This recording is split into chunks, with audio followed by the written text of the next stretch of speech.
grounded. He will. It's the Skinny on Sports Podcast with Aaron Cowk. I throw balls far. You want good words? Data language. Talk real sports with a real man. Come after me! I'm a man! I'm 40! And now, here's the be-all, end-all, know-it-all of high school, college, and pro sports. Aaron Skinny Cowk with the Skinny on Sports. We're talking about practice, man. I'm the MVP. Good Thursday morning out there, Western Oklahoma. Skinny on Sports coming live from Seattle. Yeah, right. Not really, but it feels like it. Okay, I'm with you. It took one day for Jared to be over the rain. Let's move on. Just for a couple of days. Just for a couple of days. Selfishly because I want my kids to play softball for the next 4 days. Yeah, selfishly because I want to play golf tomorrow and the next day. Yeah, so we have our own selfish reasons, but I'm over it. Let's go. Move on. Okay, rain at night and give us sunshine during the day. That's never mind. I'm not going to say a word. Welcome to the Skinny on Sports right here on 98.1 FM. Now it's going to pour. It's going to pour. Yeah. Pour right now. That's fine. At least. Is it thundering? I didn't hear that. Of course, I leave my radar phone downstairs. Anyhow, here we are. It's a big day. It's a big day across the sporting landscape. NBA Finals start tonight. Got some interesting numbers about, you always hear this time of year when the conference finals happen the way that they did, one team breezed through, the other had a tough go of it. You always hear the rust versus rest debate. I've got some numbers on that debate. Okay. That kind of surprised me, honestly. Big 12, we talked about this yesterday, and in the Colorado thing. Big 12 reportedly doing due diligence on some other teams. One in particular. Who is it? And why? Yeah, why? See who Jared's got as far as the NBA Finals? I want you guys out there, talk me out of picking a sweep. I can do that. Find a way to talk me out of picking Denver to sweep Miami, because that's certainly where I'm headed. The rust versus rest, altitude, how much does that make a difference? How in the world does Miami guard Jokic? And then these two teams celebrate them a little bit. The Heat, what an amazing turnaround they've had in this playoffs. And then the Nuggets, they had kind of become, insert your failure team in the playoffs here tag. I put Buffalo Bills. They weren't quite to the Super Bowl level like the Bills were, but they seemed to be that team that was more built for the regular season and flamed out in the postseason. That's not happening this year, obviously, with them in the NBA Finals. And then, of course, right here in the great state of Oklahoma, today starts the Women's College World Series. Who's in the field? We know that Oklahoma is the clear favorite, right? I don't think anybody's doubting that. So how do you beat them? And is this, we always hear this time of year, is it an unfair advantage in Oklahoma City? Should this tournament look to be moved elsewhere? Has OSU had the best 2 weeks leading up to the trip to Oklahoma City of any of the 8 combatants left? There are some amazing storylines possible for the final series all across the whole field. There's some amazing storylines possible. Why has this sport just taken a meteoric rise in popularity over the last, decade or so? And then picks. Who plays in the finals? Who wins the national championship? Love to hear from you guys on all these topics or whatever else is on your mind. Feel free to chime in. 225-9698 is the phone or the text line. 225-9698. Give us a call. Shoot us a text. We can talk about any of those things. Whatever else might be on your mind, feel free to chime in at 225-9698. If you're going to be outside the listening area, a couple ways to stay in touch with the show. You can log on to kadsam.com. You can download the app. The app is free, and it's got it all. It's got radio. It's got the Penny News. Brand new edition of that Penny News is on your local newsstand right now. Go pick up a free copy or check it out online, thepennynews.com. Of course, Big Elk and Paragon TV when we have high school sports. You can live stream those through the app and the Skinny on Sports podcast. It's available everywhere you can find other podcasts. So when you're going to listen to whatever podcast, just type in Skinny on Sports. Bam, we're right there too. If you missed one of the shows entirely. Hello, Jared. How are you? I'm well. How are you doing?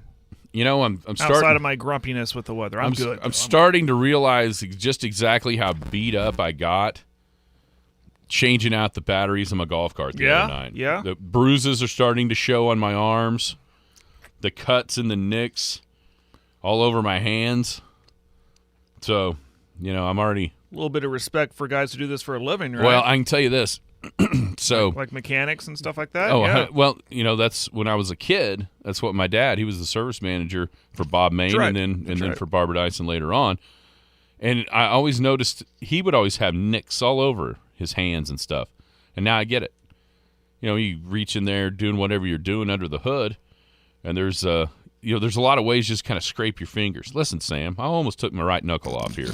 I'm not talking about just, but we got one. See, look at that right there. Yeah. I don't know how. I don't even know where they came from. There's does that worry you? I know because you have that. Well, yeah, it worries bleed, me. You know, I mean, does that worry? Did you not think? Well, maybe I need to wear gloves, but you I can't. didn't. Because you need this. Because you're working in confined space. Well, you know what? I thought about it later on, and I'll tell you one way it would have worked and one way it wouldn't. But it was such a tight fit for the way that all that's designed. I'm afraid if I had gloves on, I wouldn't have been able to. It'd have been too bulky. Like it was that tight to get my hands in there where I could lift those batteries. Mm-hmm. I mean, that's exactly what I was saying. Yeah. I mean, and I promise you, it's a good thing I'm as strong as I am. Because just a mere mortal would not have been able to rip those batteries out of there.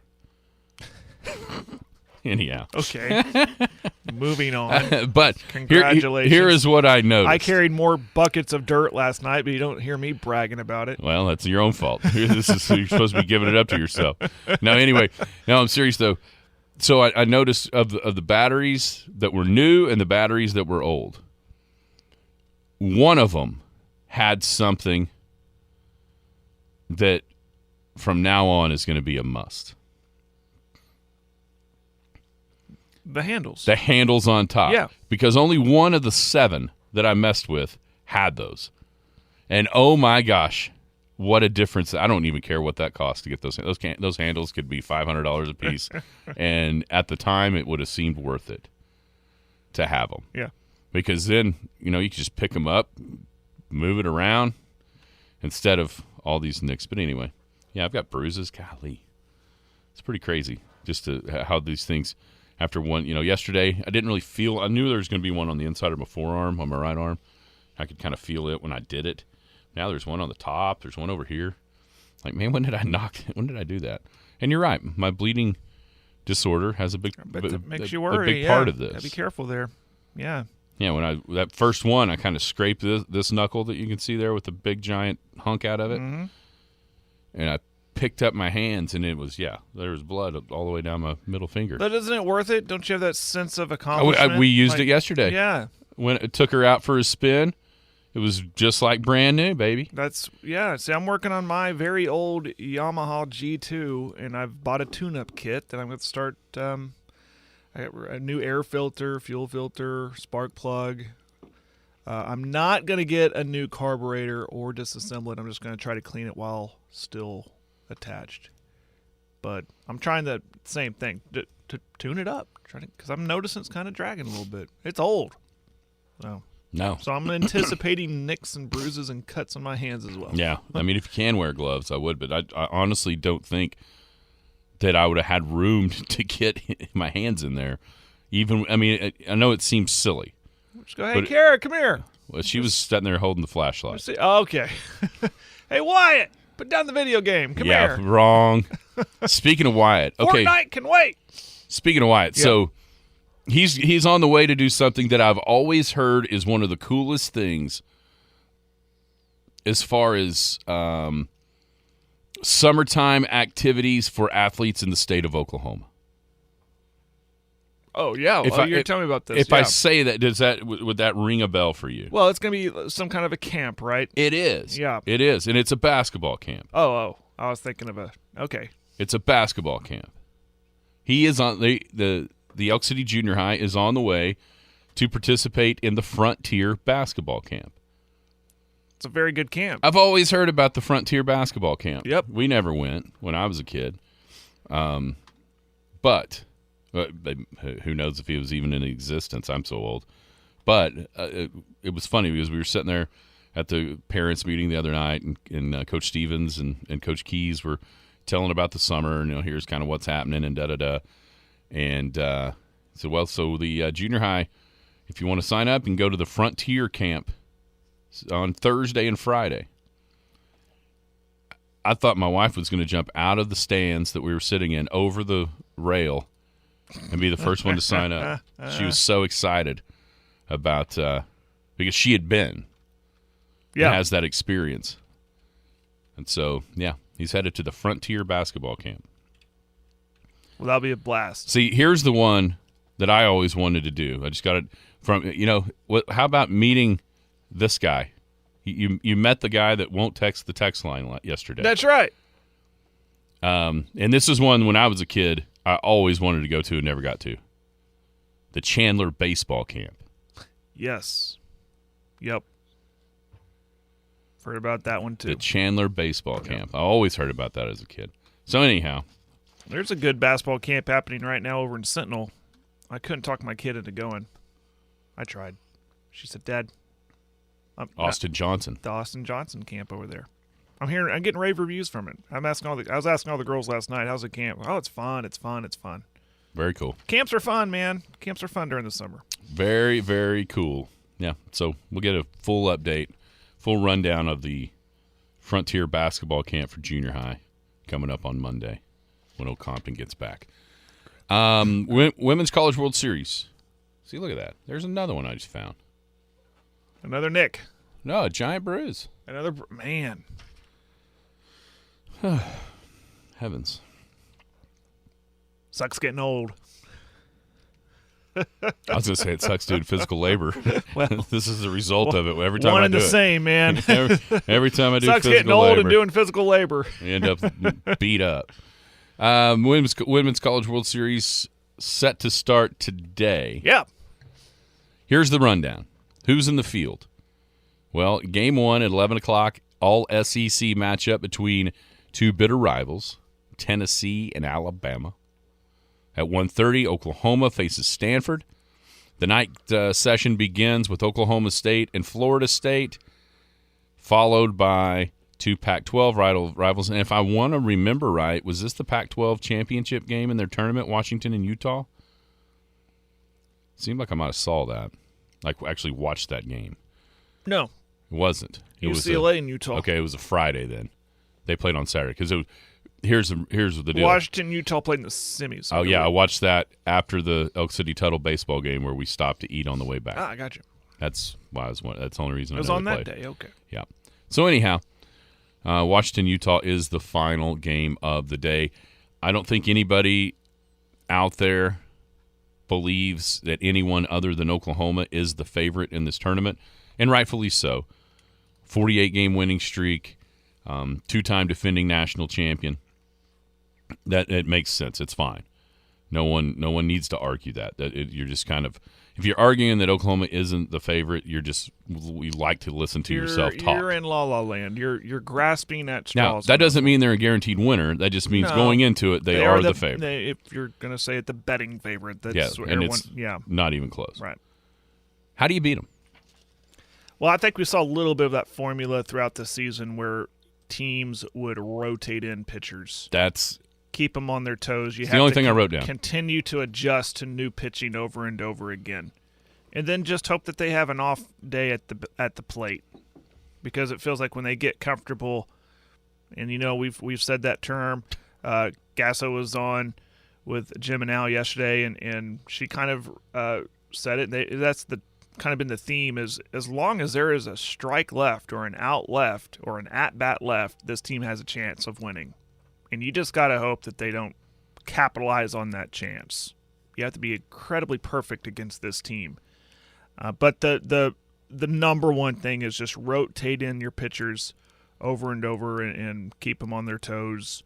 Because I'm a big proponent of when you get to the second time around in a lineup, baseball and softball, that's when you start to see production happen from really, really good teams, and Oklahoma included. So when you have to see a new pitcher, your every at-bat, that gives you a shot. But that's my only answer. I mean, I can't think of any other. It's hard to find flaws, but that's about it. How about you? That's what I wrote down. Yeah. 2 pitchers. And there are a couple of teams that seem better suited for that than maybe some others. And I think right here off the bat is one of those with Stanford. I think you also have Tennessee, and I think you have Oklahoma State. Now, the difference between those 3 teams that I just mentioned, Oklahoma hasn't seen the Stanford and the Tennessee.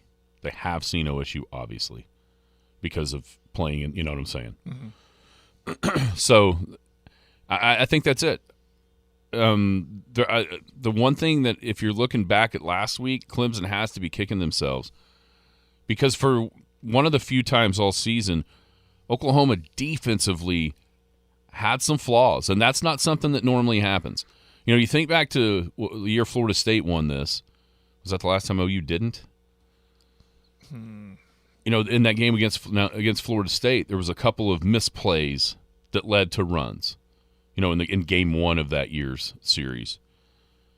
So it's about if they do make a mistake, you have to capitalize. You can't let them off the hook for that. And then the pitching, I totally, you just kind of have to do something different than what you're normally used to. Because if you do what you normally do and they do what they normally do, you lose. We've seen it all year long. Mm-hmm. But I think the pitching is a really interesting concept, and we saw it early, felt like more than as the Big 12 got going on, where, yeah, it was almost like the teams, the coaches of the teams they were playing, as soon as it got back to Jada Coleman, bam, it was somebody else. Almost no matter how good the other pitcher, the first one was doing, just because of what you're saying. Now you give that lineup a second crack at seeing the same pitcher. Let's not do that. And maybe sometimes it shouldn't have happened, but I like that, trying to keep them off balance and afford yourself the ability to score the fewest runs possible to win. I mean, that's the goal, right? Is hope you can catch them and keep them off balance enough to try to win 1-2-1, because it's also hard to score 5 runs off of them if that's what it takes. Mm-hmm. We hear this conversation every single year. When it gets to Oklahoma City, especially when OU is in it, and they've been there 7 years in a row, so we've heard it quite a bit. How much is the location of this tournament an unfair advantage for Oklahoma? I can see where outside fan bases will immediately go there and saying it's a huge advantage. But I just turn around and I'll say, well, they don't. Georgia's won 2 in a row. Do they play in Atlanta, Georgia every year for football? I mean, Alabama's had dominance, and they do it across the country. I think if you move this thing to Montana or in the Bahamas or Oklahoma City, it doesn't matter to me. I think the program speaks for it. I think it's bigger than where they're playing at, if that makes sense. Well, and here is – I don't think there's any doubt it is an advantage. It's a good point by Scott. This conversation wasn't being had when they weren't winning. Yeah, but it's there. No OU fan can say it's not an advantage, because it is. But here is my point about this: is where else are you going to have it? This weekend, Hall of Fame can hold about 13,000. You know the next biggest field, the next biggest stadium in softball in the entire country. How many it holds? I'm going to guess Austin, Texas, 5,000. I don't know which. It's 4,000. 4,000? 4,000. So what you're trying to get done here, and oh, by the way, Oklahoma City and Hall of Fame Stadium is not only the mecca of college softball, it's the mecca of softball in the world. Right? Mm-hmm. I mean, this is where everything happens, is at Hall of Fame Stadium. And kudos to the leadership in Oklahoma City for continually revamping and upgrading those facilities in order to make it such a no-brainer to keep it here, that advantage continues. And Yes. Dakota's right. It's definitely an advantage, but it's the spot where it needs to be. It just doesn't make any sense for this to be anywhere else. You're not moving the Masters from Augusta. That's where it goes. That's a good point. And the Women's College World Series goes in Oklahoma City. Period. End of story. And whether it's in Oklahoma and Oklahoma State, mind you, just kind of get to enjoy that advantage each and every year that they get here. If location was such a big deal, they have the College World Series, the Men's College World Series in Omaha every year. How come the University of Nebraska isn't there every year winning? You have to get there. Or Creighton. Well, you don't. But when they are, that place is rocking. Sure. But the point is, it almost feels like the people that want to say it's such an advantage, they take away from that fact. You know when it's not an advantage? When they're not there. Yeah. To enjoy that advantage. But both Oklahoma and Oklahoma State now, 7 in a row for OU, 4 in a row for OSU. The only year they haven't made it was COVID over the last 5. Well, they have to be good enough to get there. And that's when the advantage kicks in. They don't get this advantage from the first of the playoffs at Oklahoma City. Now, enough to host, you are. But there's no way it can go anywhere else, no matter what the advantage may or may not be. Just for the sport, the health of the sport, period. It is where college softball needs to be. Yeah, you mentioned the capacity. It seems like it's filled every game. Every time I turn it on, we're going to turn it on at 12:30 today, and it's going to be packed. And it's not between any school from the state of Oklahoma. Right. And if you move that and you take away capacity just to create a more fair playing field in some people's eyes, the NCAA will scoff at that. Like, we're not taking away money. We're not going to take a loss here because your feelings are hurt. That's right. They're making one point is they're making tons of money. And this doesn't tons of money. Oh, there's no doubt. And this isn't even. You can't find a ticket. No, you can't find a ticket. That's what's crazy. Yeah, beat them for the World Series, and it's not an issue. Yeah. That's true. Beat them. Yeah, beat them. Don't let them get there. And Jared's point is right. It's already it's 13K and it's packed. And if they could find a way to add 5,000, it would be packed too. Because, like you said, it's so hard to get a ticket to this thing once everyone knows that either OU or OSU is going to be there. But the thing is that makes Oklahoma City look even better, and I'll let you go. It doesn't have to be them. This event is supported whether or not OU or OSU is there. Now, It's astronomical when they are, but even if they're not there, this event is wildly popular in the state of Oklahoma, in Oklahoma City, even if the in-state schools are not a part of it. Yeah. I was just going to say that if you've been to that facility, I remember when they were adding on to Hall of Fame Stadium, and what's the golf course right next to it? Yeah, Lincoln. We're right there together, yeah. And there's a hole that is kind of right behind it. I'm looking up at this thing. That's a softball complex. They're adding on to that. Yeah. And I remember I had that feeling like, man, I hope they can fill it. Oh, they have no problem filling it. And you're right. They had another 2,000, 3,000, 4,000 seats. It would be filled up. Yes, I believe 100% believe that. And that's why it's not going anywhere. Oklahoma State, have they had the best 2 weeks of the playoffs leading up, especially when you consider maybe what the prognostications were for them after being 2-11 leading up to the playoffs? I could see what you're saying. If for the sake of argument, I would say maybe Utah could be in that conversation. They've been on a little bit of a heater as well. You mentioned Oklahoma State, and they played Oregon. Well, Utah, they swept Oregon in their final series, Pac-12 series. We mentioned earlier they swept through the Pac-12 tournament to win it, beating then number 2 UCLA, and only loss in this time span is to San Diego State in the Super Regional, but they bounced back and beat them 10-1 to 7-2. So if we're asking who's had the better 2 weeks or who's the hottest team, OSU is definitely up there in that consideration. I would say they are, but right on their heels is Utah. Keep an eye on the Utes. 5-0 for Oklahoma State, outscored their opponents 38-3 in the regionals and the supers.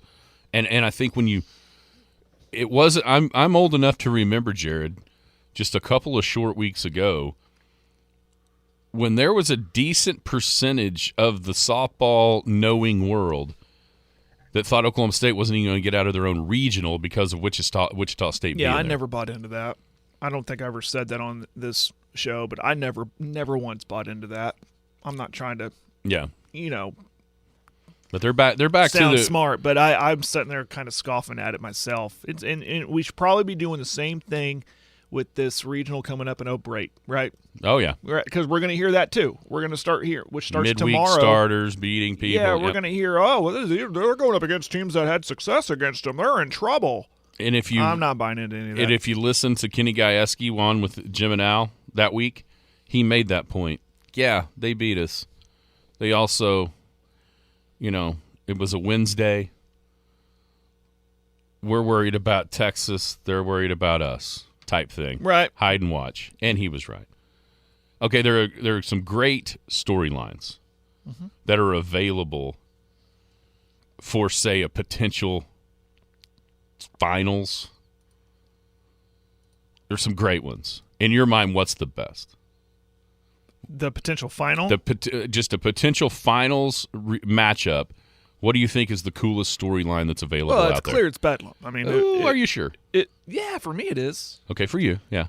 I mean, I keep, what we do. We listen to those guys in the afternoon, so I take a lot from that too. But they made a good point. Like, has there ever been two in-state teams play each other for a national title in that state? Yeah, this would be the equivalent of maybe not in the same state, but like if Auburn and Alabama played for a national title in football. Yeah, not the equivalent. I mean, that's huge, but you see what I'm saying? But this was big because if it's OU and OSU playing for a national title in a sport that it's in its height of popularity, which we'll talk about that coming up. But it's happening. It could happen, or it will be, in the state of Oklahoma, on a neutral site. That for me, that gets me excited right now. It's a tick ahead of, but there's another one that's right on its heels. And it's everyone's on the same path as me.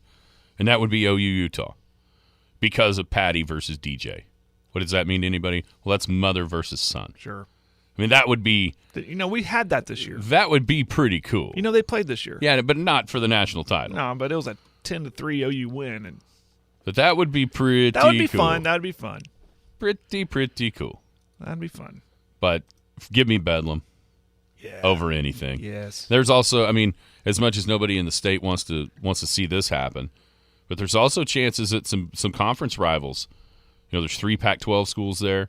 Obviously, Tennessee, Alabama would be huge in the South.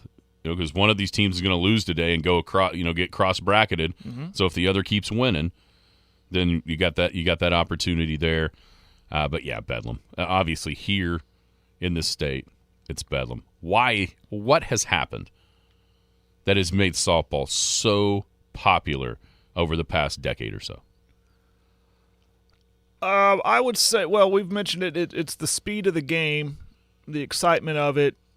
It's not a 3.5-hour slog fest at times. It can go. It's just the complexity of it, how fast it is, how entertaining it is, how it can turn on a dime, as evident as that super regional in Norman. All of that combined, I think that's a big reason, and it's something as a girl dad that I've noticed that girls as young as girls who play in 8U are paying attention to. Dude, when I turn it on, in my house, they stop, and first thing they ask is that OU? And then they ask, are they winning? And then they'll watch. They'll watch. And then just to finish my point. Yeah. Just because of the way baseball is desperately, at least at the pro level, is trying to get back the audience. They're trying with the pitch clock stuff, but LA's kind of pooping down their own leg with what they're doing. They're losing fans now. But that's a whole nother debate. But I think that's it's coupled inadvertently at the same time where interest is kind of waning away from Major League Baseball. Like, man, this softball thing is pretty fun. Yeah, we got this answer at multiple texts. How much it seems like the athletic ability for the ladies has grown through the years. Yeah. It's Scott's making a point of the slappers. Back when you first started seeing this on TV with like Lisa Fernandez at UCLA, and then of course it went through the Arizona runs and all that. It felt like it was all just kind of, I don't know, there wasn't anybody standing there hitting. Now it's almost gone the other way around. You see Riley Boone maybe slap one on with regularity, but everybody else is sitting there hitting. Yep, like what you're used to seeing. Yeah, they're sitting back. They're trying to match the softball. Yeah, they're trying to hit it over the fence. They're not trying to. But it also doesn't take away from their ability to manufacture runs. Right. See, I think that's where Major League Baseball has gone such the polar opposite way of it's gone so far away from small ball where it's almost like, man, they just but in the softball they can still do that, even though they have more athletic, stronger players that are able to get it out of the yard with much more frequency. Obviously, right here, and I think that's just another thing that you see is just the joy.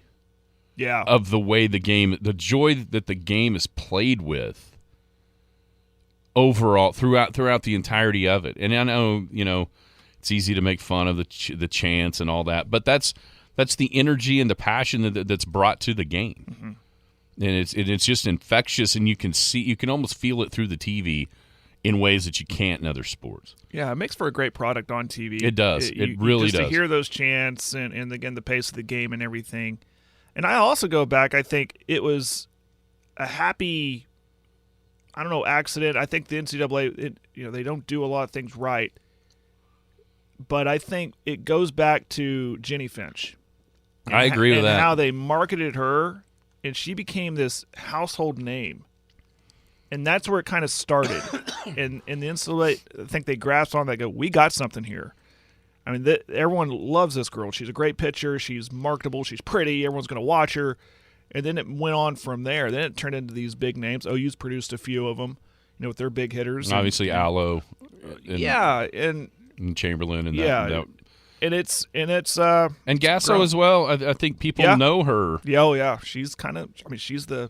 To your point about Jenny Finch, you're right. I mean, first off, she was smoking hot. Let's just be honest. She was smoking hot.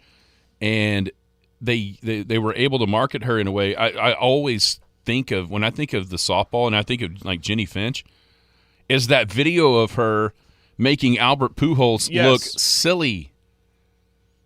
Yes. And him just like the first one he saw going, oh my gosh, I'm never going to hit this. But that was so smart to be able to use her in that way to kind of stretch it across just from the softball world out into the mainstream. And I think you're exactly right. That was the beginning. She is almost a standalone line in the sand of when this really started to gain popularity. On the text line, how long until men are able to start playing in women's softball? Listen, I don't want to get political, but my answer to that is they already are. Do men really want to go up against pitching like that? Because of what you just said, sometimes you'll see it and think, I don't want to. He said, I've got this. LOL, you don't see any transgender athletes trying to play. And that's a good point. Because they would be humiliated. Yeah. They would. When Albert Pujols gets humiliated, there's a whole bunch of dudes that won't be able to hit. These girls have been doing it since 10U, right? And a guy's going to think, well, I can just pick up a bat and hit that. No big deal. It's totally different. Yeah, it is. It's totally different. Talking Women's College World Series, NBA Finals coming up as well. All right, Jared. Who plays in the final series and who wins the national championship? All right, we know what we want. We've said a couple there that we want to see. I want to see Bedlam. I think that would be historically awesome for the sport, the schools, the state. It would be awesome. In the Utah thing is a cool angle too. You got mother versus son. That would be pretty cool. But after looking at it, studying this throw bracket, some cold water on everybody's hopes. I think I love the idea of Oklahoma State being a hot team, but that first game today against Florida State is a tough ask. I'm obviously going to go with OU in there. I will put the University of Tennessee with them. Did you look at all these predictions? No, I did not. Okay. I did my own prediction. I looked at the bracket. I kind of went game by game and went down to the cross bracket and all that stuff. That's where I see it. I think OU beats them in that Game 7 matchup on Saturday. That puts them down in that cross bracket. I think Tennessee gets in that way with a loss. So that's what I got. It would be more. It's not flashy. It's not fun. It's just I'm just breaking it down. I think it would be more fun or an easier or a more probable Bedlam series if they were in the same side of the bracket. Yeah. Because that, you know what I'm saying? Because that way that, I don't know, it just feels like at this point, the way it is, if one of them loses, then the hopes of that are dashed. Because it'll be cross-bracketed up, and then they'll play before the finals. Whatever. What say you? Give me Bedlam, baby. I think, here's the deal. This is one of those you picking with your heart and not your head. I want to see it so bad. I do too. I'm going to pick it. I'm going with Bedlam in the finals. That's a good point. You realize who plays for Tennessee, right? Yeah, I saw that. Mackenzie Donahue. Feels like she left. I don't quite understand what happened there. All right, so who wins? This thing, until they lose, I'm not picking against them. I'll go OU. Yeah. It is so hard for me to pick against a team that's won 48 in a row and say, well, they're going to lose here. Eventually they will. It's gonna happen. I just don't know if it's going to happen in this tournament. You know what I think, and Gasso made a point of this, they played tight against Clemson in Game 2. No, they did it in Game 1, too. Yeah, Let's be honest. and they can say all they want that they weren't thinking about the streak. Yes, they were. But she's right. She made a good point. She said, listen, I didn't talk to him about it. I didn't bring it up in the locker room. So she can confidently say, I don't know if they knew about it or not. We weren't talking about it, but they knew. Yes, they knew. But now I think that pressure a little bit is off. As much as it could possibly be off what of was OU. bigger? Winning national title is huge, but getting this streak, setting this record that won't be broken for years. Now that pressure's gone. Okay, we got the record. Now let's focus on a championship. We're used to doing this. We've done it 2 times in a row. Yeah, that's the difference. They know what to do there. Yeah. It's uncharted water breaking an all-time winning streak. I got Bedlam, and I think Oklahoma's going to win. I've wanted to pick OSU the whole time. How many games? You think 3? No. You think just a couple? Mm-hmm. They can go take care of it? Yeah. Yeah. Listen, if it's OU and OSU, I hope it goes 3. I think that is the best possible matchup-wise championship game we can get. Championship series we can get. Well, if you want to be entertained, that's what you want to see. Your Tennessee pick is one that some ESPN people made. Really? I haven't even looked. Full disclosure, haven't even looked at and any a big part picks. of it was because of the pitching. And I think that, like we talked about earlier, how to beat Oklahoma. I think Tennessee would have that idea. Would have that with Gutshaw and Rogers, their pitchers. They got the blueprint to having a couple of them. OSU does too, but the difference is OU's seen them for OSU. Mm-hmm. They've seen everything they got to offer. Yeah. So anyhow, we both got OU, we're both chalk, but man, I hope it's Bedlam. That's got to be awesome if it is. It's going to be a fun week. I hope it doesn't. Well, part of me kind of hopes it is. There is some rain. Not today. I think there will be okay today. Yeah, and really tomorrow it feels pretty good, but come Sunday and Saturday and Sunday is where, at least in the city area, we'll see. Or statewide, it feels like. Yeah. Anywho. All right, NBA Finals. How about let's just take a moment to appreciate what the Miami Heat just did. They're only the second 8 seed in the history of the NBA playoffs to be in the NBA Finals. The other was the Knicks in 99, and the Knicks, that 99 season was coming off of the lockout, the strike, one of the two. I can't remember which back then. I think 99 was a strike, maybe 2012 was the lockout. Anyhow, and 12 was the lockout. 12, yeah. So I think this was maybe a strike. Anyhow, the Knicks. So what I'm saying is the Knicks only played 50 games, 27 and 23. So they didn't give themselves the whole season to be as mediocre as what Miami did.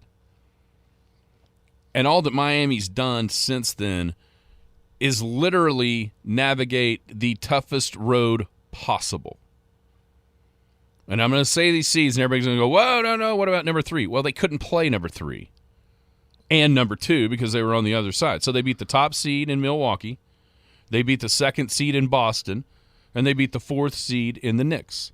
They couldn't play Philly because Philly and Boston had to play first. That's literally as hard as it gets. And then now, going up against the 1 seed from the West, if they can find a way to win the Larry O'Brien this year, you literally can't have had a tougher road, seed-wise, than what the Miami Heat will have gone through. It's incredible. It is incredible. I bow down to it. That is an incredible run. But I will, again, for argument's sake, keep going back to a couple things. One, this was a season we didn't have this overly dominant team like a Golden State Warriors or Miami Heat with the trio. You know what I'm saying? It felt like it was just who can get hot at the right time, and that leads to my second point. It looked like Miami is they're one of the hottest teams, if the hottest team at the right time right now. Well, they were fortunate to miss Giannis for basically 3 games of that Bucks series. Yeah. He played, 6 minutes in game 1 before he was hurt, missed the next 2, and then wasn't quite the same. So that's a fortunate break against the 1 seed. I still can't believe that I still can't believe that when you look at the dudes that are out there playing, and when you look at the dudes that are on that roster, how in the hell are they in the finals? That's all I keep on. I just keep on thinking, what is going on? But that's to your point. There wasn't that dominant team, at least in the East, and that was so it opened up, and they were able to get it done. The Nuggets are interesting because it feels like they've been the team that's been on the come, but just when the way that they flamed out in the playoffs, you always wondered, okay, that's great. Are they built more for the regular season than the postseason? This year, they kind of got all of that off their back, and here they are looking to win the franchise's first title. Yeah, and I said there has been a dominant team. If there was one that we're going to label, it would be Denver. I mean, they were that team all through the season, but there was always that caveat of, this is nice, but they're going to flame out in the playoffs again. And they finally figured it out. Probably helped that L.A. knocked out Golden State, and L.A. kind of fizzled out. I mean, give them a lot of credit, with Phoenix and everything. So it feels like their time, right? To me, it does. Yeah, I mean, we've seen this. It just feels like the one step that they would, hurdle over would be getting to the finals and losing if they were able to win this series. But everything else, they've been on this trajectory of semifinals, get beat out, and then make the conference finals. Then they slip back to the semifinals a year ago, but a big part of that is no Jamal Murray. And so it's been a steady climb for this organization since kind of the bubble year. That's where it all starts for me, of them becoming a real contender, was in the bubble. Jokic has clearly gotten better. The team makes sense around him and Murray. It does. It feels like this is just kind of their destiny, kind of their year. In a lot of ways, it seemed like it was for Boston as well. And instead, Boston regressed back to a conference finals loss. Go ahead. Just to finish our point about Denver, give them a lot of credit, the front office, for sticking with Mike Malone. For sure. And dude was fired at Sacramento. They hire him. He's in his 8th year, and this is where they could have said, listen, you're a great coach. You're getting us a lot of wins. You just can't figure it out playoffs. We're going to find us somebody else. And they did. They stuck with this guy. I think the Murray injuries helped in that. Yeah, that's a good point. Where they didn't, they never really felt like they had their team since the bubble until this year, and now look where they're at, into the NBA Finals. How does Miami combat Nikola Jokic? I don't know if you can. Interesting. I don't know if you can. Stat here. Give it to me. I'll give it up to Jim. I don't know where he got it, but you know who the best individual defender on Nikola Jokic this season has been? Is it? I can't say his name. Bam Adebayo. Yeah, Adebayo. 54% shooting for it, which goes counterintuitive to everything, because it seemed like Boston was better suited to handle him. Have Al Horford play him. Have the shot blocking of Williams coming from behind. Right. Mm-hmm. Miami doesn't have that. But Bam seemingly has his or as much as you can have Nikola Jokic's number, it feels like Bam Adebayo does if you just look at the numbers. Now, what does that mean? That means it is essential to Miami's hopes that Bam Adebayo doesn't get into foul trouble. Because after that, Kevin Love, really? Yeah. He's going to guard Jokic. Nobody. Udonis Haslem and his bag of bones going to come in there and guard him? No. So Adebayo and staying on the floor out of foul trouble, I think, is one of the biggest keys to this series, period. Yeah, and Denver will probably go right at him. Well, I would. Kidding me? Yeah. It's okay. You want to guard me? If I'm Joker, if you want to guard me, let's go, and I'm going to come right at you. So let's put the pressure on him. So you've got that for Miami. I think another thing for Miami is the pace needs to be in their favor. Denver's going to want to go up and down, and that brings up altitude. And, when those games in Denver, oh, by the way, the Nuggets haven't lost at home all playoffs, like 42-7 all year. Yeah, they've only lost 7 games. 7 games all year. So, this is I think those keeping Adebayo on the floor, being able to control the pace somewhat, and then obviously knocking down threes. That's the biggest equalizer in the game, right? On Tuesday, or I guess it was Monday. On Monday in Game 7 at Boston, 14 of 28. It's hard to lose when you shoot it like that, but it's hard to shoot it like that 4 out of 7.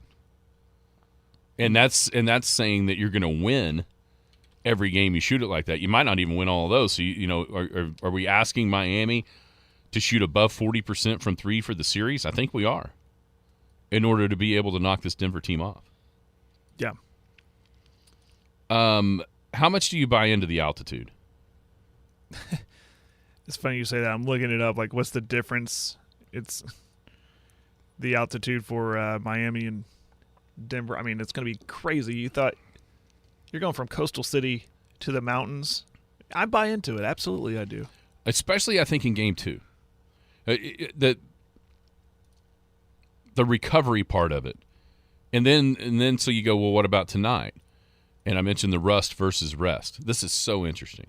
So since 2003,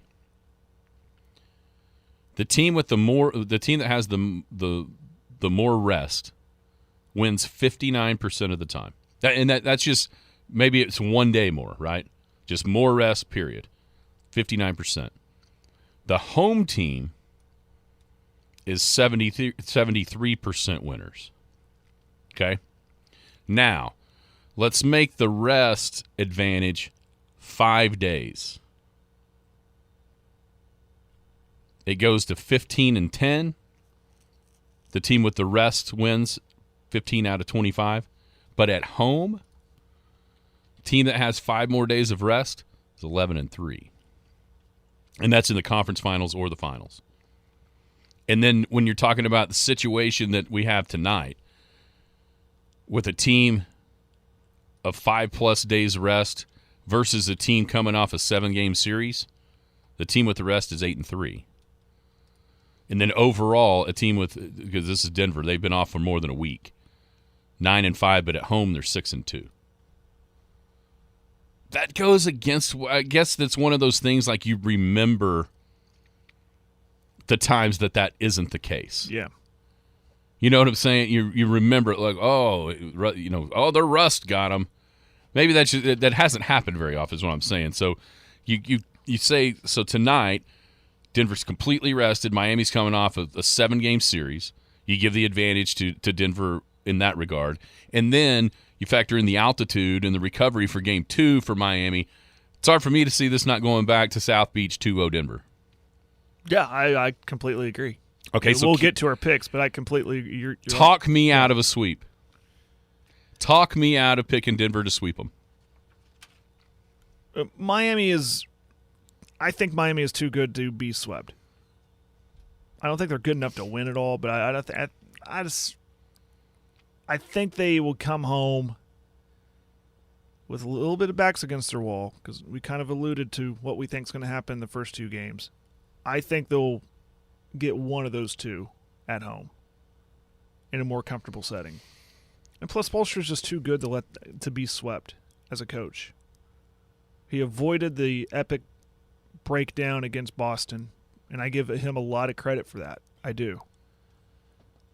I think he's too good of a coach, and this team is, one of the hotter teams, like I said earlier, to be swept in the finals. So I think they get one of them back at home. I might be grasping at straws on that one, but yeah, Scott's answer is Jimmy freaking Butler. Yeah, that's it. It's almost like him and Spo will them to one win. Yeah. By the way, altitude 5,276 Denver feet. Oh yeah, it's a mile. That's why the mile high city. 6.5 feet for Miami. Yeah, it's all hard to ask in these two games. Incredible. Do you think Miami? And I'm sure they do. There's some sports science behind this. Do you think they've been training them like between they left Boston, go straight to Denver? You think they're up there jogging in the mountains? Sure, that's why they did that, to try to get acclimated as much as you possibly can. That makes total sense to me. All right, who you got and how many games? I got Denver in 5. That feels like the answer, right? Because of the home record, they're not losing at home. And it's different now than it was, say, when the Thunder were in the finals. It was 2-3-2. Yeah. Now it's back to just like every other series, 2-2, 1-1-1. Series it should have been. I think they get Denver wins their first 2. They split. I can't tell you which game, but they'll split down in Miami and come home and hoist the trophy in 5. Give me the Brooms. You think it's a sweep? Yep. Denver just seems to have all the advantage to me. And it's been a heck of a run by Miami. It's kudos to Butler and Spo for them being able to be where they're at. But, man, this Denver team just feels like it is the team. It feels like it is their year. And I said the same damn thing about Boston, and they got beat by Miami. And I guess that could happen, but I just don't see it. Denver's dominance at home. You put them down 2-0. That means Game 3 is for all the marbles because Miami, we say they can't come back from 3-0. We almost saw it by Boston. But the difference was Boston was the better team going in. And, now you're asking an 8 seed without home court advantage on their favor to come back down 3-0. It ain't happening. And so I think that third game is the difference, and Denver wins it, probably a close one, and then that kind of breaks the soul. And give me a sweep. Denver's too good, man. They're just they seem on this path that NBA champions go on. Yeah. And that altitude, we've heard about it our whole life, but it feels like the more that the sports science gets out there, the more you realize just how big an advantage it is. Of course, tomorrow, Garrison Financial Friday. There's no telling how fast I'll be talking tomorrow because I'm going to be so excited, especially if it's not raining, to get out of here and go my favorite weekend of the year. Has been since I was a little kid.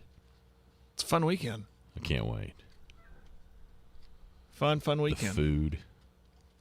Yeah, the golf course is amazing right now. It is great. Gosh, I played last night. And you know what I did last night? I played pretty good. I found something. Now I just got to remember it. Yeah. It's the hard part, remembering what I found. Last time I played, I rediscovered my hybrid. Had to save me a lot. But then I'll go use it again, and it won't work. You're looking out the window, aren't you? No, I was looking at the internet. It's got lost here. I saw her phone blink and reset. I've got internet. It may be coming back. Oh, Blind Sal found an acorn. Maybe. Unfortunately, that's the way my game is now, Samuel. Agreed. But same here. 4 under through 9. That's pretty good. That's not bad. Look out. Maybe why I'm so sore. I was using different muscles in my golf swing that I haven't used in so long for swinging right that now I'm sore. You never know. Yeah, it's going to be fun. I think Scotty plays in the afternoon, so you ought to be here. Well, we'll see. Matter of fact, I know he does. I think he does. Auto Bath. I'm pretty sure they're in the afternoon both days with one of the pharmacies in town on the same tee box. Yeah, it'd be fun. All right, Jared. We talked all about the Big 12 yesterday, who they could get, and now I wake up to an article by Outkick that the Big 12 is doing its due diligence on Memphis. Yeah, it's going to be a great basketball conference. Is that what this is? Feels like it. If there's a talk of UConn and Gonzaga, and now Memphis, you got Houston, Cincinnati. I mean, KU. KU is going to be one heck of a basketball conference, but is that the – come on. I mean, Does Brett Yormark know something we don't? Know. It feels like he's just adding teams for the sake of like quantity over quality. But he is Memphis is a name in hoops. Sure it is. So does he know something we don't? Is he? It seems like he's falling behind the curve. Is he actually getting ahead of it with some sort of college basketball thing that we simply don't know about? Is basketball suddenly going to become more popular than football? I don't think more popular, but at least because it feels like it's going in the wrong direction nowadays. I don't know. I mean, okay, what happens, Jared, if instead of the NCAA running the basketball tournament and reaping the billions of dollars off of that, the conferences do? Okay. Is that something we need to be kind of having our antenna up for? Kind of, this is like an investment. Like, I'm going to get these guys now because it's going to pay off later. That's what I'm wondering. In a big way. That's what I'm wondering. I don't know. And then now we're going to have, if he's got the strongest basketball conference, which it looks like he was, I mean, my gosh, you add Gonzaga, UConn, Memphis to what's already here. That'd be awesome. All of a sudden now you're the undisputed king of college basketball. That Big and 12, if those rights become so much more valuable than what they seem they are now because of the tournament changing a little bit, maybe he is ahead of the curve in that way. The Big 12 doesn't seem like it right now, though. The Big 12 tournament would be primetime ABC. I mean, if it's Gonzaga versus UConn for a Big 12 title. Oh, and then let's pretend the four that we talked about yesterday. Arizona. Oh, there you go. Utah's been they've had moments where they were really good. Right. Colorado not much, and Arizona State every now and then. Yeah. Maybe there's something to that basketball deal. But I'm just, maybe that's the vision is more basketball centric and just at least it's in the conversation, which it isn't right now. You know what I'm saying? Mm-hmm. I don't think basketball's taking over as the breadwinner. I'm perplexed by it. I'm like, really? But if it isn't just a net zero or a net loss because of something that's coming down the pike, then this makes more sense. Because I promise you, I woke up, I looked at that Outkick story, and I started giggling. Like, we're set here. It almost feels like Lucy and Charlie Brown. We've sat here and dreamt about, there's been Arkansas or those 4 Pac-12 schools, and you always end up with TCU. You always end up with Cincinnati. And now you end up with Memphis. It's like, all right, the pipe dream is over. And maybe that's just still true. The pipe dream of the Big 12 being that third conference, stability-wise and prestige-wise. Memphis ain't getting that done. No, and the risk to all this, when you're adding the Cincinnati and the Houston and potentially Memphis, I mean, you're just opening the door for anybody to come in from the AAC. I mean, you're devaluing, in my opinion, the conference's image of, okay, you're just another small mid-major conference. That's not what you want. I know that's what. Hopefully, this is just one of those deals. You want the Arizonas and the Utah and the Oregon right. and the Washington. You don't want these other guys. I mean, I'm not trying to throw shade at these other schools, but let's face facts. I mean, they're not big schools like those I just mentioned are. No. Sometimes quantity is not better than quality. But maybe everybody realizes, or maybe everybody knows behind the scenes, that it's going to be to 24 no matter what. Yeah. And so there's going to have to be some filler in there somewhere. We'll see what happens. Yeah, it was just funny after we sit here and talked about nothing but Big 12 getting Pac-12 schools, and then I see Memphis. I'm like, come on, man. Yeah.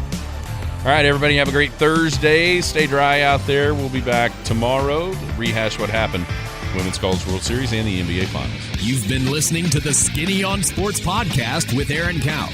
Be sure to hit that subscribe button to get alerts of when the latest podcast is available.